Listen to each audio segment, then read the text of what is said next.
Thank you for joining today's session. Could I kindly ask for Xenia to start our session today? Good morning everyone. I will share my screen.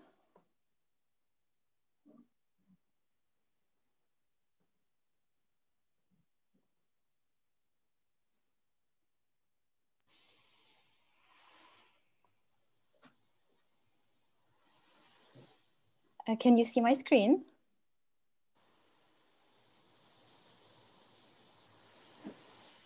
Yes, looks perfect, thank you. Okay.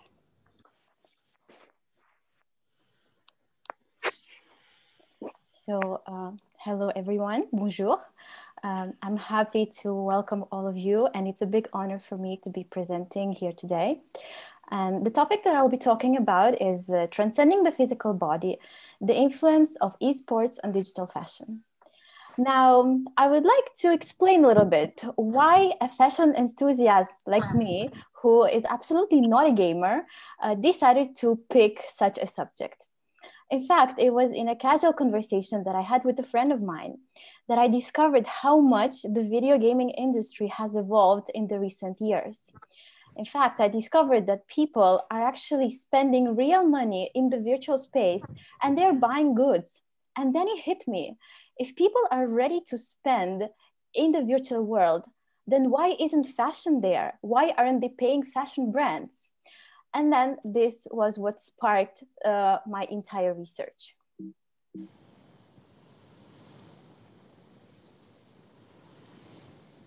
So I would like to begin by stating the research question with which I approached my research in the beginning. And it goes like this. How can the technologies and dynamics of esports influence the development of digital fashion? And do they allow or not transcending the physical body? So the research is both explanatory and exploratory because it establishes a relationship between the two variables, which is esports and digital fashion. For my methodology, I adopted a strategy of triangulation where I conducted several interviews with both esports experts as well as experts in digital fashion. I conducted a few case studies of the already existing cases, as well as a quantitative survey to understand a customer's perception on this issue. Let's start by hyperreality. Now we are living in a hyper-connected world where everything is connected to each other. People are connected to people, to devices, the devices are connected between each other, and we're living in a world that is highly constructed on simulation. The cyberspace really became a new place for social interactions and as well as entertainment for people. It is a place where you can have unattainable abilities, something that perhaps you couldn't even do in the real world. You can have the physical abilities that you wouldn't be able to perform in the real world, but also you can be anyone. You can be of a different gender. You can wear things that you wouldn't have the courage to wear in the real world. And it allows you to be your alter ego, your better, improved version of selves.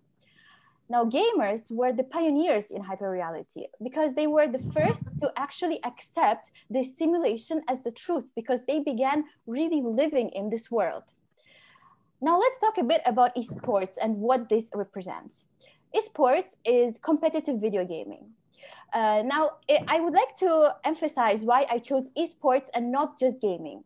We can think about it as fashion and haute couture. So truly, esports is the haute couture of gaming. It's the elite of this community. We have just players who are playing for a hobby, but then esports, it has its cyber athletes, the partners, the sponsors. It's a well-constructed organism that functions incredibly well and generates huge profit. The industry has an astonishing 34% growth every year, and this number is growing every year. The predictions say that it will have 300 million frequent international visitors by 2022, with over 1 billion of market revenue. The people who are engaged in this community are between 18 and 34 years old. And this is it. This is our fashion. This is the generation that's gonna be buying fashion. It's really our target. The streaming audience can reach over 600,000 people at a time, which is an enormous amount of people to be capturing at one stream. The cyber athletes become influencers, and people who follow these gamers are really their fans. It's like Messi and Ronaldo in the world of football. I'm thinking if I share this screen, yeah, I wonder whether you can actually hear it. I'm sorry?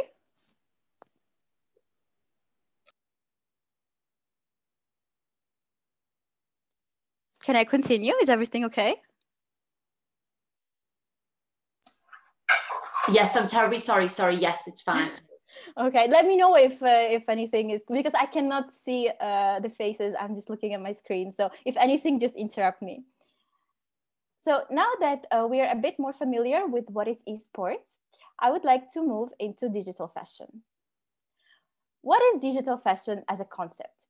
It's really fashion that is created to only exist in the digital space.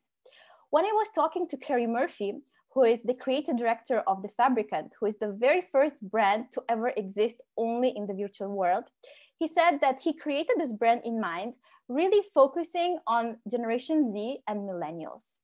However, last year, I conducted a survey and I asked fashion students from my university who are young and contemporary and they're really aware of the new trends if they ever heard about digital fashion.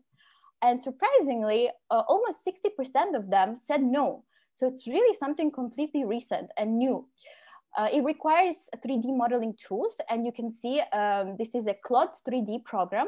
So the designers have to be acquainted with the new technology to be able to produce digital fashion.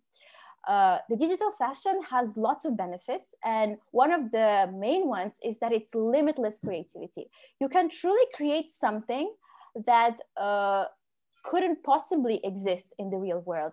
You can have geometric shapes that would just fall under the laws of gravity that we have in the real world. It's genderless, it's sizeless, and it really allows the designer's creativity to shine. And if we begin to spend time in the virtual world, really when due to COVID, we are bound to our computers and we cannot really wear traditional fashion as much as before, and we begin to live more and more in this virtual world, then we want it to be beautiful, and fashion is an essential part of beauty. So even though it began as an entertainment, as games, more and more it will be essential to bring the beauty and the beauty of fashion into this world. So when we're talking about fashion in games, we're talking about skins and avatars. Now, when I say avatar, a lot of you might think of it as something very recent that's associated to video gaming. However, when I did a lot of research, I found out that this word, in fact, is quite ancient, and it actually comes from Sanskrit, and it refers to manifestations of one of the gods in Hindu. So to a certain extent, you are becoming your small god because you are the master of your avatar, and your avatar can take any look that you desire. It really becomes the extension of yourself. Now, when I spoke to gamers, they refer to their skins as IT fashion. And it actually is one of the main sources of monetization for the video games, because people spend lots of money on the daily basis purchasing those skins for their avatars. And then an important thing to clarify, which I didn't know at first, is that those skins, they don't give you any advantage in the game. So it's purely aesthetic. It's like we are dressing ourselves the same way for the avatars. So it's just to identify yourself and distinguish yourself within the game. So the psychology behind this is exactly like dressing humans, and it's portraying the identity of the gamer. Now, the collaboration that is the very first of its time took place last year around December, and it was a collaboration between a very famous video game, League of Legends, and the fashion brand Louis Vuitton, where Nicolas Guesquière, the creative director, created a capsule collection that got immediately sold out in stores, as well as the skins for the League of Legends game. Now, this was something absolutely revolutionary because it appealed to both of the audiences, and people were talking about it both online and in the real world. The brand also designed a case to carry one of the most prestigious trophies in the world of esports. And this way, it really was the first fashion brand to enter this platform, this video platform. When we think of gamers, oftentimes we think that it's a niche of people who are maybe a bit nerds, who are somehow different to us. However, I did a lot of, I consulted lots of literature, and then I realized that everyone, to a certain extent, has the potential to be called a gamer.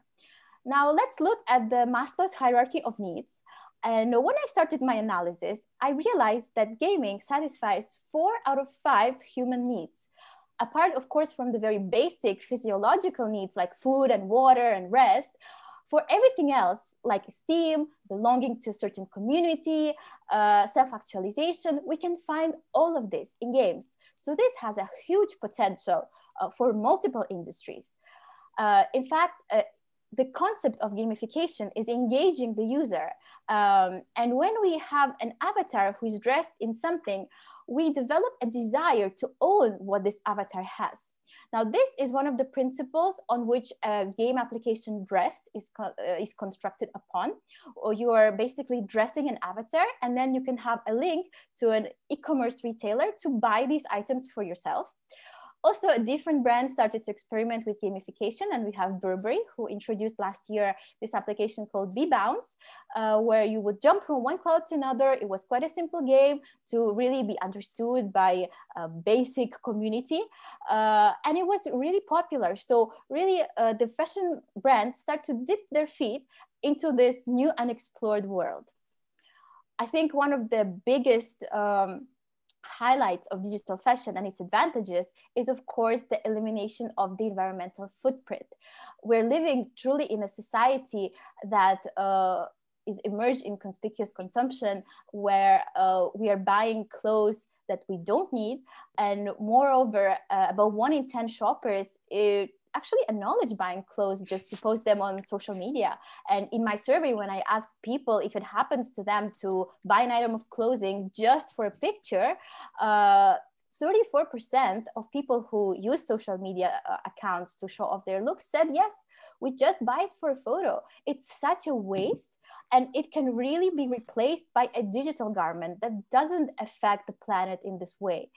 And I would like to say that we can even refer to Darwin in this case, because in his theory on the battle of survival, he said that the most adequate business model shall survive. And the business model of fast fashion and fashion nowadays, even though we're aiming to change it, is not sustainable at all and is not adequate for the future years to come. So digital fashion can really be a solution. Now, implementing digital fashion is not as easy as it may sound, because when I talk to the consumers, even young people who should be more prone to accepting this innovation, 81% said that they wouldn't spend money on a virtual garment because they just don't get it. For them, it's something strange. Why would I pay money for something that's virtual?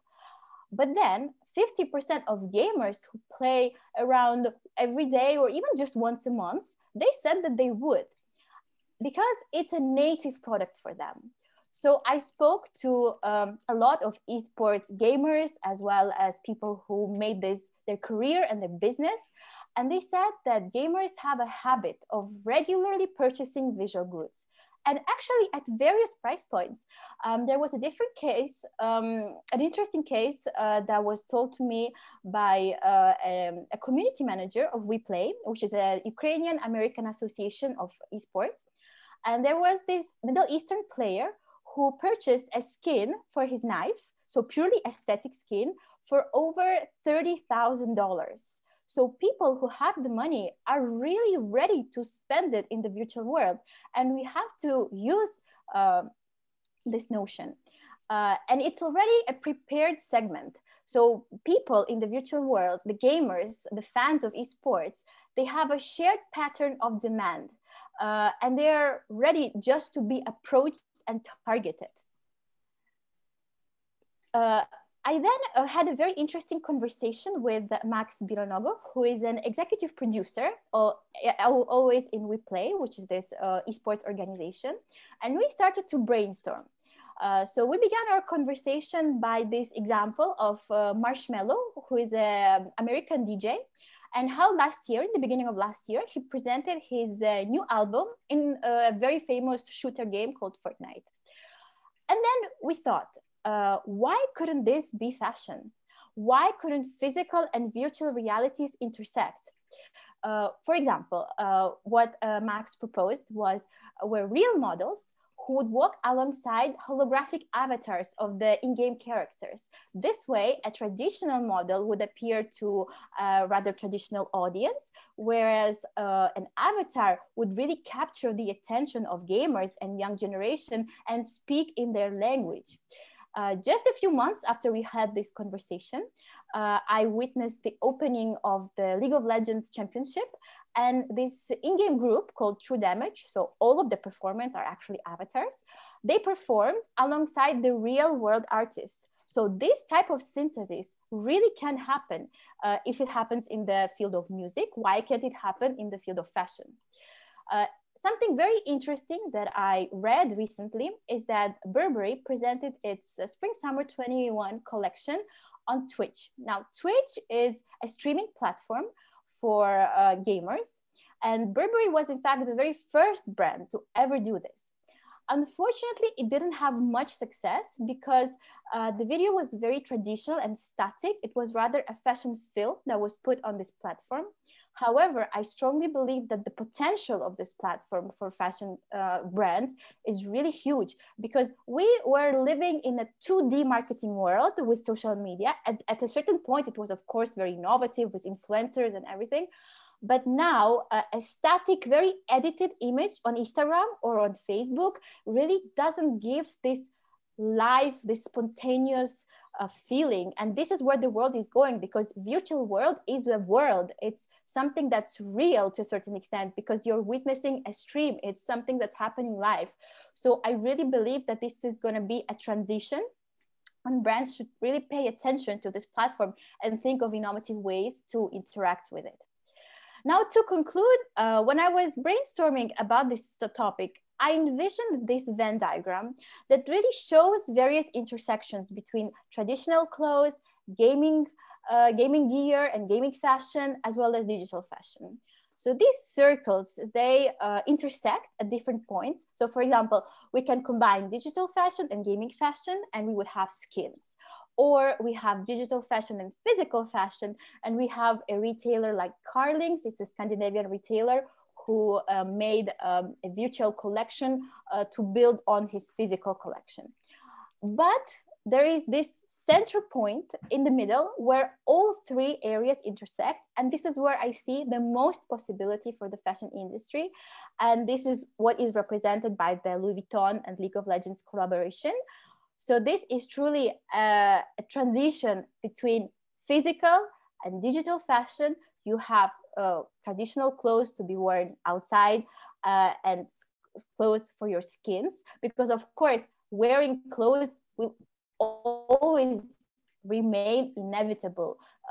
Even if it's something simple, we cannot go out naked, but digital fashion holds a very big potential for fashion. And the world that we know today has been developing for about 200,000 years since the beginning of mankind. And I believe that my research just slightly lifts the curtain of this new world that is going to develop much faster. In about 10, even less years, the virtual world will take much more space in our lives. And we can explore this world in terms of technology, psychology, economy, because of course it will need payment transparency, privacy, it will need its special laws. And this is a topic that I'm highly passionate about, and I'm hoping to witness its development and be a part of it in the future. Thank you so much for your attention. Thank you, Xenia. Fantastic. This is some really interesting research relating to gaming and fashion. It's great to hear. Do we have any questions for Xenia?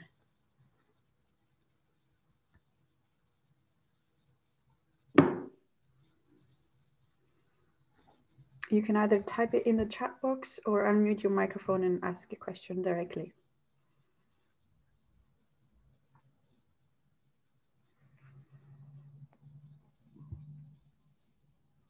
No, no questions. Are you a gamer yourself, Xenia?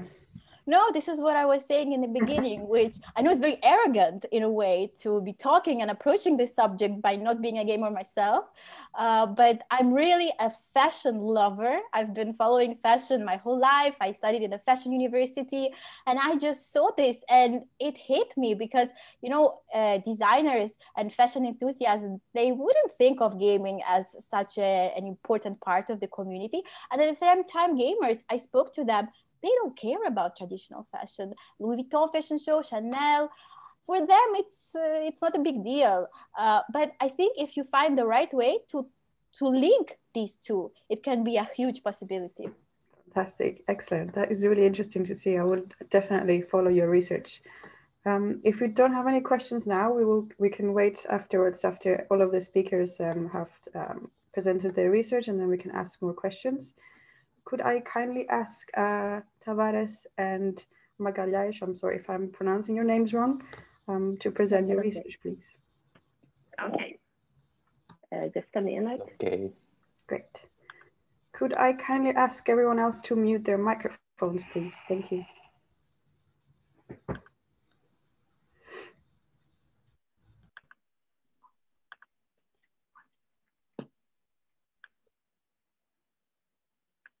How is it? You can see my screen? Yes, we can. Everything okay? Perfect. Okay, yeah. Thank you. Good morning. I'm Tayane, and I'm a Master of Design from the Pontifical Catholic University of Rio de Janeiro in Brazil. And today, the research I'm presenting is the new technology shift in jewelry design, from traditional optimization to contemporary speculation. The purpose of this research is to understand how the traditional values of bird ornamentation through jewelry interact with the new technologies selected, as to say computational design, augmented reality, and biotechnology, producing new technology-driven design and new jewelry habitat cultures. For this, we carried a bibliographic review combined with a documentary research on jewelry design and new technologies for the field. With this, we start to understand how jewelry is a medium that combines meaning and materials, and how new technologies play a role on the expressive power of jewelry. The wearing of jewelry is one of the first human means of expression. From primitive to sophisticated societies, the symbolic function is the essence of self-ornamentation pieces. As jewelry is added to the body, it becomes a sign. In short, jewelry is conceived and made by people, worn on the body, and how it's worn, it adds a meaning that can go beyond what it was conceived for. Thus, maker, wearer, and onlooker all contribute to the meaning of the jewelry piece. Together, they are at an environment where values are projected, and this environment is the background where articulations occur. By ornamentation conveyed valuable information of hierarchy, social status, and shared community values. This means jewelry exists in a context. So the sense of belonging is central to jewelry, as jewels are signs of coherence in society. And from the moment the collective identity is established, people can communicate their own personality with jewels. And the idea that jewelry is meant to set people apart comes from an approach of jewelry based on portrait paintings of the aristocracy. These classical jewels were meant precisely to separate them from other classes. As for classic jewelry of contemporary production, the same meanings are brought back to a new habitat where values of the past do not necessarily, or at least not always, dialogue with contemporary aspirations and desires. Jewels as cultural artifacts also combine material and immaterial aspects. The material would be primarily characteristics such as weight, measures, and materials, and others, while immaterial would be the meanings associated with them. These aspects, they are close to the articulation between signifier and signified in semiotics.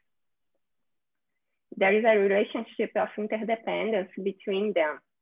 In classic jewelry, the value of a piece lies both in the price of the raw materials, as to say, precious metals and gemstones, as well as in the meanings associated with them, such as economical power. Without the preciousness of the materials, classic jewelry fails to fulfill its social function, which is to unite that group of wearers while distinguishing them from others by demonstrating economic power. In this universe, the combination of technique, skill, and precious materials are intrinsic to the meanings it bears. And because of this, improvements have been implemented as new techniques and technologies were discovered. And some of these techniques persist even today only with small enhancements, and classic jewelry has changed slightly since the Renaissance. So new technologies are commonly used to produce more precisely and efficiently what was handcrafted previously, as happened with the adoption of CAD CAM, shown in the images on the bottom. Also, as you can see in these two pictures, despite the 500 years separating them, there is no substantial changes in the jewels. Therefore, when reproducing mutable styles of jewelry for centuries, the meanings associated with them remain similar, and the expressive potential of new technologies comes to be the same as that of traditional manual techniques. Classic jewelry upholds and crystallizes itself based on materials and technologies employed, and the use of reproduced models and its types arise as a result of these choices. As jewelry starts to represent the expression created by itself, it becomes a symbol of this very model, to the extent that this expression does not meet society's new needs, and therefore new solutions arise from contemporary jewelry. While this contemporary jewelry frees itself from values associated with technique, skill, and precious materials and its expressive limits. And then, each in their own way, they become part of the same system, jewelry, or more broadly, fashion. As new technologies are adopted first as tools, gradually its use allows for new social interactions and forms of expression, becoming an integrated art form. A novel technological culture is formed around this use, while it shifts the traditional meanings of jewelry. If disconnected from critical thinking about present issues, they become isolated crafts. Computational design allows the interaction between designer, design environment, and process. With the management of complex patterns, textures, and parameters that are interrelated, it opens a new exploration space, but it also brings new requirements for the maker, such as scripting and mathematical thinking. With this, the designer moves from a tool user to a tool maker in this new digital habitat. If the ultimate goal is to produce physical ornaments, computational design can lead to computationally driven manufacturing. In the kinematics collection, Nervous System developed a script for their website in which the customer can customize the piece to their liking in real time and send them the order. The final piece is 3D printed and doesn't need assembly. This approach of customization shifts the role of maker, wearer, and wearer from their expected places.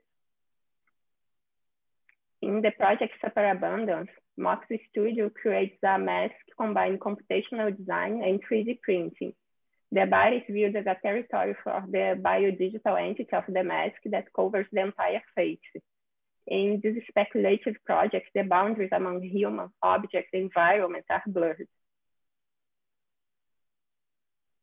In Vespers, the mediated mirror group rethinks and resignifies life to death with a speculative collection of masks made by combining computational form finding and cutting-edge 3D printing. They imagine an imminent future where wearable interface and even skin can be customized to the body and the environment of the wearer. In Vespers 3, the images, the masks become a biological worm for the deceased wearer, while it re-engineers life by guiding living microorganisms through the structure. So, as seen in these cases, the concern with sustainability and new ways of relating to nature are translated through the pieces. Therefore, contemporary purposes and issues call for new meanings and means of expression, which go beyond what traditional jewelry technologies can offer. Well, changes occur when technology and an opportune environment converge. So understanding the ecosystem that supports new technologies is as important as the use of them. If your relationships are now mediated by the digital sphere, different forms of self-expression will also adopt this medium. In this new habitat, even being physical is an option. With this, the digital identity is part of how we present ourselves to the world now.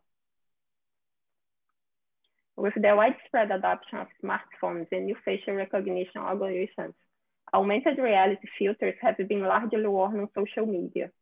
The culture formed around it is strongly marked by a do-it-yourself approach, with knowledge distributed on digital networks. Inés Alpha is a digital artist and often considered one of the pioneers in the use of augmented reality as a form of body ornamentation. She seeks in her work to make reality more fantastic.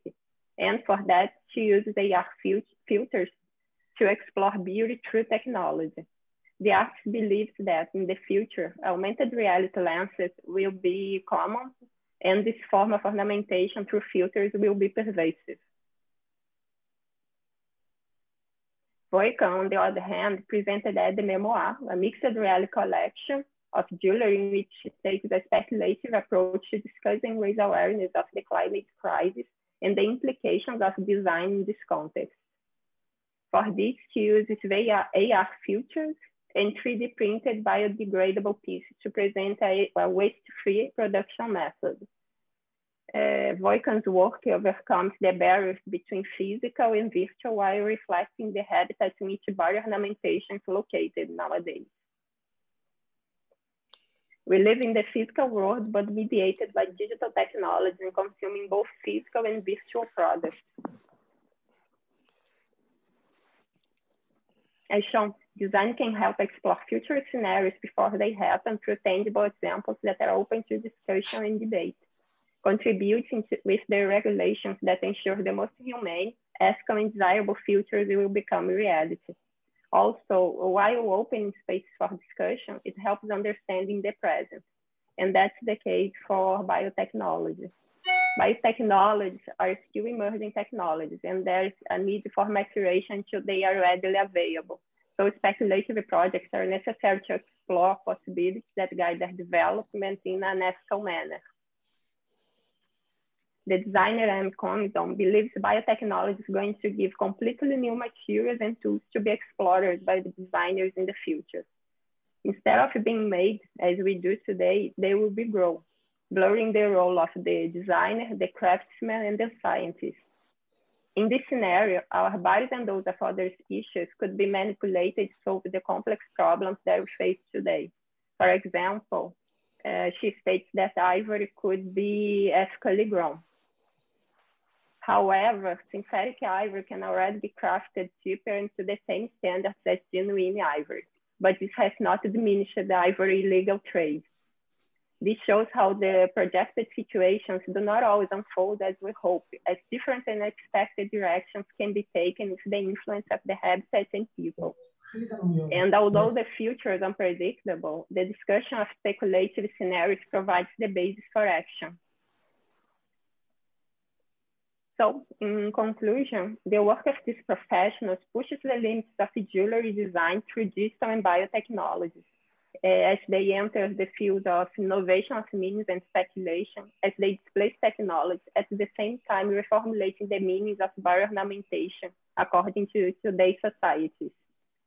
As new technologies appear for jewelry, first as tools and then as integrated art forms, their boundaries becomes blurred. And this technology contributes to the new meanings bioornamentation conveys in contemporary societies. But what remains in this new environment is the material legacy of jewelry and the very concept that ornamentation brings people together and sets them apart at the same time, even in the social digital habitat. These are the references, and that's it. Thank you for your attention, and I will be happy to answer any questions. Thank you, Diane. That's great. Do you have any questions?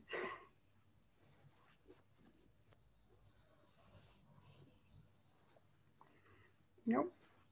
Or in the chat box if you can. Could I ask, Diane, are you a jeweler yourself, or do you have any? Yes, I am. Okay, great. Yes. Do you integrate these technologies in your practice? Yes, I come from a classic jewelry background, actually, and I started to move to more digital habitat. I work with 3D modeling, and my master's thesis, I developed a collection of virtual jewelry for virtual reality, actually, and I think I'm going to make this augmented reality collection soon. For your degree, great, that's fantastic. I look forward to seeing it. Will Actually, you present I have a it? question. Yeah, go for it, Xenia. I just thought about it because you were saying jewelry, and then usually jewelry is associated with an expensive object. So how about price positioning of these digital items? Were you thinking about it? Yes.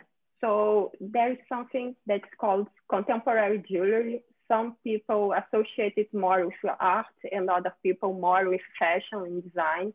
And jewelry, as I can see, it's decreasing. The buying of classic jewelry is decreasing, at least here in Brazil. And I think the price point, I think it's not clear yet how it will work. Maybe in collaborations with brands, as you shown in your work, as Inês Alpha does. But now it's more something that's distributed by individuals on social media, and the brands are starting to realize this is happening for jewelry, at least. Thank you. I'm a big jewelry fan, and actually I would love to wear something of this kind. I think it's really cool. Thank you. So Curious Obsession is a magazine about contemporary jewelry, and they made, recently they got some famous pieces by jewelry artists, and they made them into augmented reality filters. So you can try something. I actually tried that myself in my practice. So on my Instagram, I created different filters with the projects that I had, which was a really interesting part because as a maker, you're really subtracted from the digital. So when I started making this kind of AR jewelry pieces, I had a lot more people actually trying on and messaging me, and a lot more kind of digital connection with my work, which didn't happen before. Not just because of the current situation, but it was something that's slowly, actually not very slowly, very rapidly is shifting towards AR and VR. Yeah, I think what gets people's attention is the interaction with the piece. Something you can't have only on a screen, but when you can use it with augmented reality, you can see how it looks on you. Exactly. So that could be a really good selling point as well for companies before, I have a client who buys an engagement ring or something that is really, of extreme value. Try it on before you go and purchase it. So you see how, not necessarily how it feels, but how it looks on your body, like you would do with digital fashion. Yeah. Excellent. Fantastic. Do we have any more questions for Diane?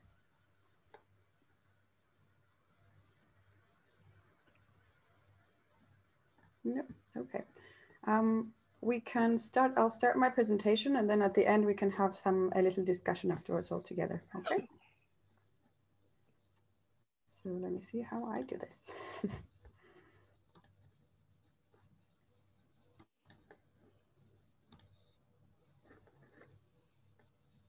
Great. Can you see my screen? Yeah. Yeah. Excellent. Okay. How do I make this minimize? Whoop. Excellent. Okay. So hi everyone, my name is Mala Shantani. I am a lecturer at London College of Fashion at University of the Arts London. I am also a contemporary jewelry designer and practitioner. And today what I'm going to present to you is part of the research that I'm doing regards to digital technology within jewelry design. So I started investigating how jewelry design is kind of interfering with our creativity within the field. So the purpose of my study was to was both for educational purposes and industry purposes, with its primary focus being to advance knowledge in the jewelry design practice and the outcomes of this practice while we use computer-aided design, computer-aided manufacturing, rapid prototyping, and VR as well. So the methodology that I've used is qualitative approach. So I wanted to explore and analyze how these technologies are influencing creativity in the field. So I studied the shared patterns and behaviors of jewelers, and I wanted to explore how the designers practice from the viewpoint of the designer in order to find information regarding the role of the digital design and manufacturing in their practice. So what I've done is I conducted 8 interviews with professional designers in the field. So I've asked them these 6 questions. So firstly, I've asked them to describe their design practice. I then asked them how they define creativity within their studio practice, which was really difficult for some of them to actually define. And then I wanted them to kind of describe what criteria they're looking for when they're looking in others' work and their own. But the main part of this kind of questionnaire was to actually understand what processes they use to create their work and what would happen if one of these processes is taken away from them. This, so you can see the names, excellent. So with the data that we collected from this interview, I did a thematic analysis, which is a method to identify, analyze, and report on kind of patterns that the data has as a result. So this analysis was mainly was following the Brown and Clark kind of research, and it was a process of coding the collected data without trying to fit it into any pre-existing coding frame. So I wanted the data to give me the information without having any kind of preconceived idea of the outcome. So I separated according to Brown and Clark. I separated everything to 5 steps. So first, I transcribed all of the interviews myself, which made me become more familiar with the data. I then generated some initial codes, which led to themes, and then kind of started slowly, very slowly defining the themes, the common themes that these designers had in common. So the themes were 5 themes. The first one was, the result was that all of the designers agreed that the jewelry design practice is a multifaceted design practice. So everyone had a commercial side to their brand. They had a bespoke client-facing kind of aspect as well. So they have different kind of lines that they create within their fields. And they also described how storytelling is really important for jewelry. So the second theme that came up was that creativity in jewelry design has actually other attributes that other design fields might not have. So the jewelers were talking about innovation, about originality, about playfulness, about responding correctly to a brief, and obviously having something aesthetically pleasing and well executed. So these were some of the quotes of the designers talking about their work. So the third theme that came up was the fact that jewelry practice is actually really responsive to past, current, and future technological advancements. So all of the designers mentioned that I interviewed mentioned that they had a really analog, traditional style kind of training, but they also understand the use of technology and the benefits of technology. So if they couldn't do something like computer-aided design or manufacturing, they will employ people within their practice to actually do these processes for them. The fourth theme that we analyzed was the fact that CAD was used, computer-aided design was mainly used in jewelry for production efficiency, because it's for time efficiency, obviously, and the low cost, which is really coexists with the current research that a lot of designers and researchers in the field actually agree that the CAD systems are actually applied for the creation, for modifying quickly, for analyzing and optimizing, and for efficiency. but also to improve their design and make their communication with their clients a lot better. Obviously, in production, time and was minimized significantly. But also some of these, most of these designers actually made a comment that they all will start designing everything by hand first and then put it in the computer to actually create something digitally. So the first step is an irreplaceable starting point, is the hand tools, the traditional skills that we learned as designers. The fifth and final theme was the fact that there has to be always a collaboration with our digital toolbox and our traditional toolbox. So the designers mentioned a lot about using Adobe and Photoshop for their research, for their for their beginning stages, but also they mentioned using Rhino in combination with their traditional techniques that they use in the studio.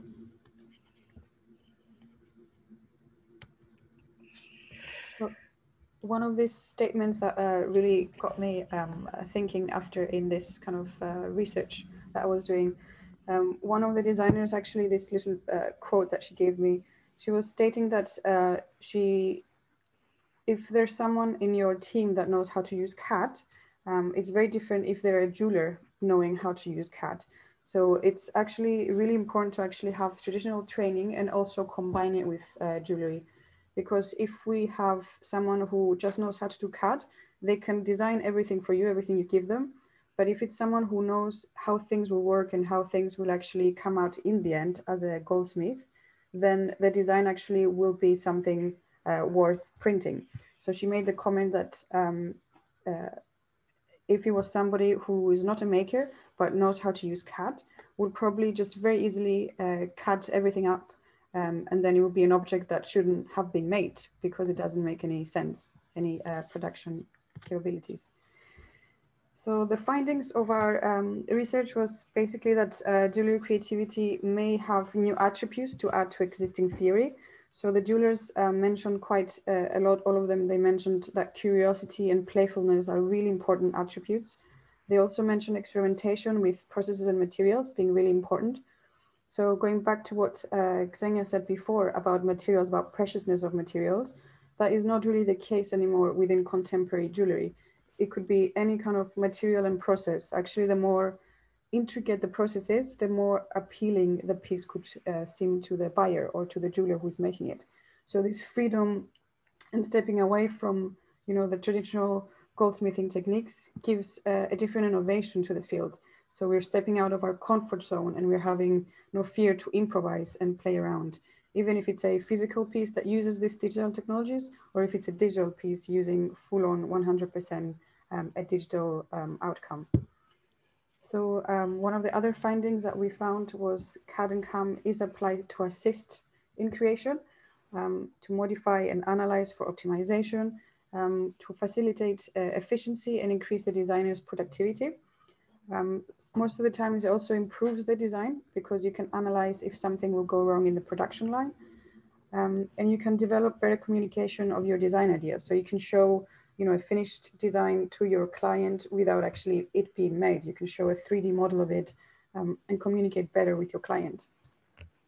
And obviously one of the best benefits of CAD and CAM is the shorten significantly of the production time, because you have a machine that produces everything in most of the times half the time that you will do it by hand. And obviously a lot of things that, like the design here on the side by Dennis Music, there's a lot of things that you couldn't possibly do by hand because they're too complex, hence using the computer-aided design and manufacturing. So the last finding that we mentioned was in order to neutralize potential disadvantages that CAD and CAM would have, it's, for example, the reduction of hand-making skills, which is really important for us as makers. The designing with CAD and CAM should be 100% combined with traditional skills. So I think maybe, Tayana, you can agree with me. It has to be a combination with us knowing how to firstly make something physically, and then we can move on to a traditional sense of scale. Excellent. Thank you so much for your time.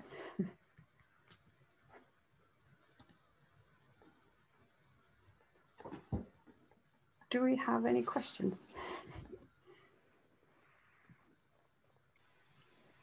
I have a few questions. Sure. First of all, I would like to thank you for your presentation, Mala, and for the previous presentations. You know, they are really broadening, you know, our horizons in terms of jewelry and in terms of the games and digital. What I would like to know is for you two that work in jewelry, as you know, for consumers, there is usually a very strong emotional attachment to jewels. I don't know if it happens in all parts of the world, but I suppose it happens quite often that a jewel, it's a mark, so it's something that is linked to a moment. And people cherish that, not because of the value, but because of the emotion that is connected with it. And I hope you forgive me to give a personal example, but sometimes I say to my students that when a woman finds a man who offers her a ring, so there are like three kinds of men. There is one man that offers you a ring that he buys. There is another kind of man that tries to ask you, you know, what kind of ring you like, and tries to surprise you with this offer. And then there is this third kind of man, which is who is someone who knows the kind of ring that you like, and then order one ring that is unique to offer to you. So the story is I was lucky to have my husband to make the third choice. So I think it's really special when you have something which is quite unique, something that someone has thought about, and that is linked to this emotional part. I don't know, in terms of the creation lab and your process of creativity, if you are taking this into account, or if in the experiments that you had already, if this is important or not. I would like to hear you about this. And then one question was to Chenia. I'm sorry if I don't pronounce your name well. And that is the digital part of fashion. It's very important, even in terms of sustainability, because if people, for instance, are able, you know, to try some of the prototypes in digital, it would be much easier to have things made to order without having this reduction on prices, so the sales afterwards that you know, most of the times go into some landfill or whatever, so it's very difficult to get rid of them. And I was wondering if this aspect could be appealing to the consumers as well, or not, or if the research, your research, could go into these sorry, about in these two different directions. One more towards the gamers, so the people who love games, and as Chenia, I'm not a gamer, but I have two you know, very enthusiastic gamers here at home. So I know what it is. It's very addictive. And the other thing is you know, to increase this into the normal creation on an industrial basis. I don't know. Thank you. Thank you for your questions, Isabel. Should we answer maybe the first one first? I think for myself as a jeweler, as a maker, it's really important, obviously, to have a connection with the piece that you're making for the person it's for.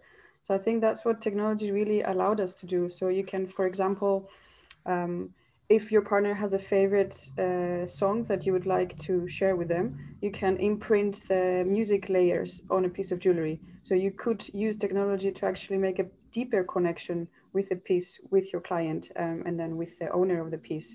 But when we talk more about digital jewelry, what I'm looking in my research is mainly more, we can create something completely digital that we can still create some sort of connection with. Because now the more that we kind of grow and with more technology around us, we're all, you know, attached to our technology constantly. So how can I be attached to something that is completely made digitally? It's still about the story. So storytelling is really still embedded within jewelry. That's my opinion. Even if it's a physical piece or a digital piece, that will still have a really deep connection with us. What about you, Tayan? How do you feel? The same. I think there is space for both of them, and not because and not only a piece can be digital, but the materiality of the digital piece is also important.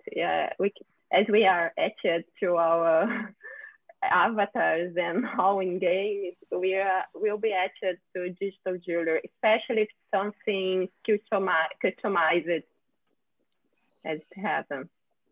And this does not mean that in the future, the jewelry will always be digital. No, there is a space for both of the practice. Exactly, yeah. I think it's that you said the right word there. Customization is really important within the connection with digital and physical, for sure. Excellent. How about Xenia? Do you want to answer the question that was towards you? Yes, and actually, if I may, I just happened to be wearing a piece of jewelry that my dad designed for me, and it's an interpretation of Panthère of the Cartier, but it's a fox because I love it.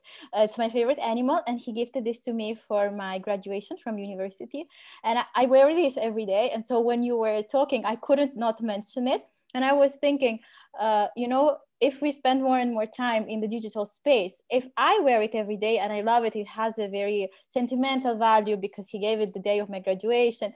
So why shouldn't my avatar wear it? Like, since it's an extension of me, right? It's really something I never take off. I shower with it, I do everything with it.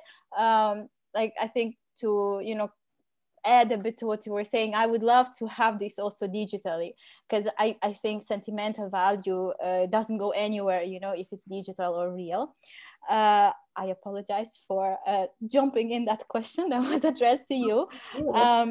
But so now talking about my question, of course, I do think that digital prototypes is something very important for the fashion industry.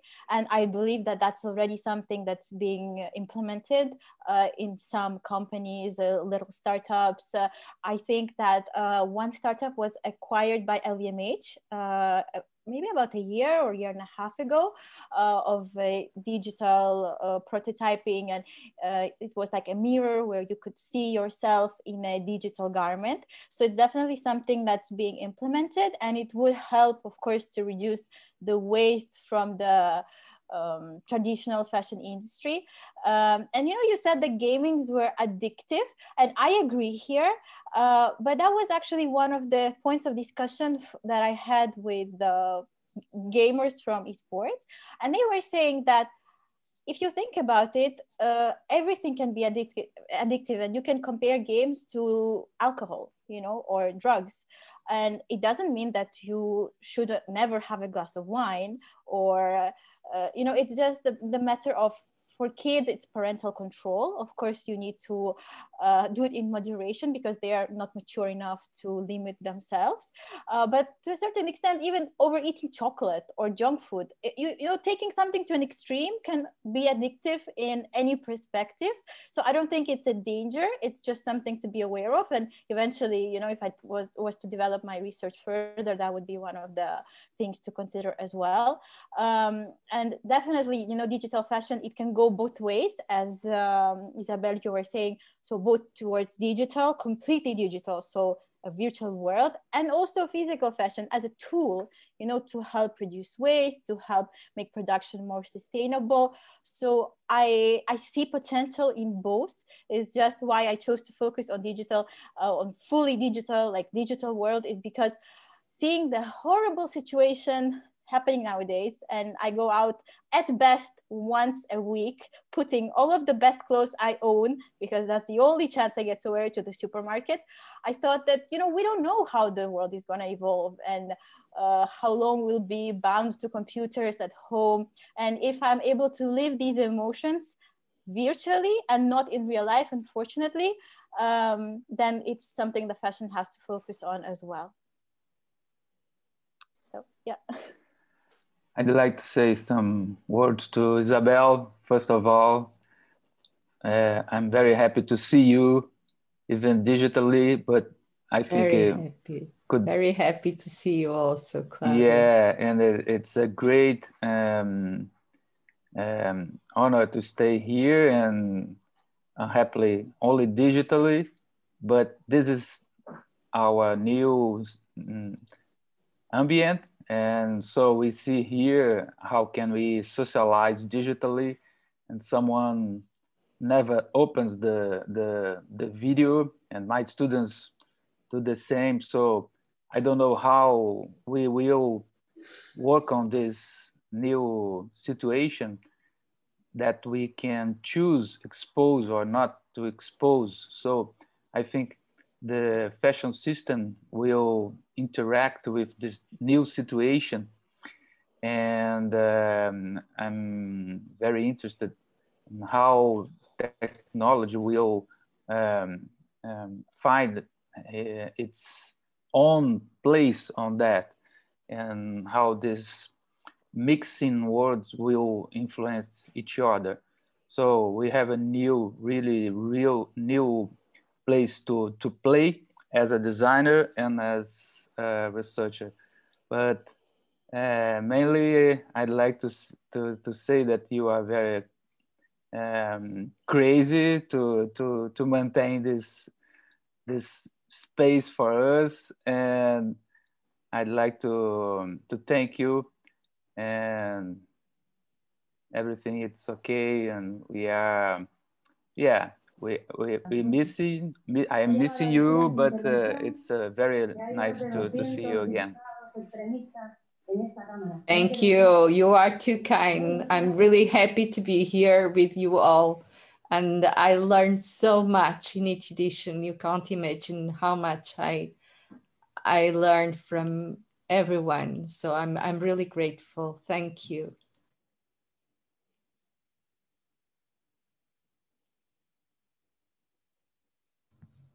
Fantastic, excellent. Do we have any more questions for our participants?